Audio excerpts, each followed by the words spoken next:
తిరుపతి ప్రసాదం అపవిత్రమైందన్న విషయం దేశవ్యాప్తంగా ప్రకంపనలు పుట్టిస్తున్నాయి. న్యాయవాది వినీత్ జిందాల్ కేంద్ర హోంమంత్రిత్వ శాఖ, ఆంధ్రప్రదేశ్ డీజీపీ, ఉత్తరప్రదేశ్ డీజీపీ వారిని జోడిస్తూ కంప్లైంట్ ఫైల్ చేశారు.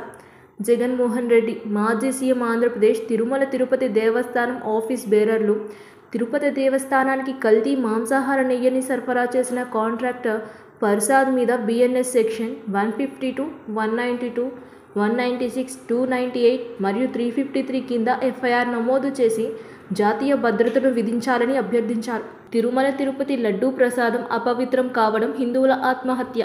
ఇది హిందూ పవిత్రమైన ప్రార్థనా స్థలం యొక్క స్వచ్ఛత మరియు భక్తిని మరియు వారి విశ్వాసాలు మరియు విశ్వాసాన్ని దెబ్బతీసే ఉద్దేశంతో ఉద్దేశపూర్వకంగా, ఇష్టపూర్వకంగా మరియు స్పృహతో చేసిన చర్య అని వినీత్ జిందాల్ వాపోయారు. ఇదే విషయమై ఆంధ్రప్రదేశ్ ఉప ముఖ్యమంత్రి పవన్ కళ్యాణ్ సోషల్ మీడియా వేదికగా విచారణ వ్యక్తం చేశారు. ట్విట్టర్ ఎక్స్లో ఈ విషయ పరిశీలన పంచుకున్నారు. తిరుపతి బాలాజీ ప్రసాదంలో జంతువుల కొవ్వు, చేప నూనె, పంది కొవ్వు మరియు గొడ్డు మాంసం కొవ్వు కలిపినట్లు గుర్తించినందుకు మనమందరం తీవ్రంగా కలత చెందాము.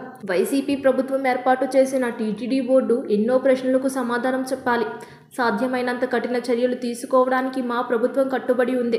కానీ ఇది దేవాలయాల అపవిత్రత, దాని భూమి సమస్యలు మరియు ఇతర ధార్మిక పద్ధతులకు సంబంధించిన అనేక సమస్యలపై వెలుగునిస్తుంది. మొత్తం భారత్లోని దేవాలయాలకు సంబంధించిన అన్ని సమస్యలను పరిశీలించేందుకు జాతీయ స్థాయిలో సనాతన ధర్మ రక్షణ బోర్డును ఏర్పాటు చేయాల్సిన సమయం ఆసన్నమైంది. జాతీయ స్థాయిలో విధాన నిర్ణేతలు, మత పెద్దలు, న్యాయ వ్యవస్థ, పౌరులు, మీడియా మరియు వారి సంబంధిత డైమండ్లందరిచే చర్చ జరగాలి.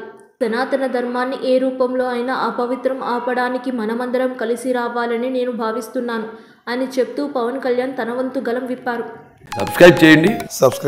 Please do subscribe to. Please like, share and subscribe to top Telugu TV. Top Telugu TV.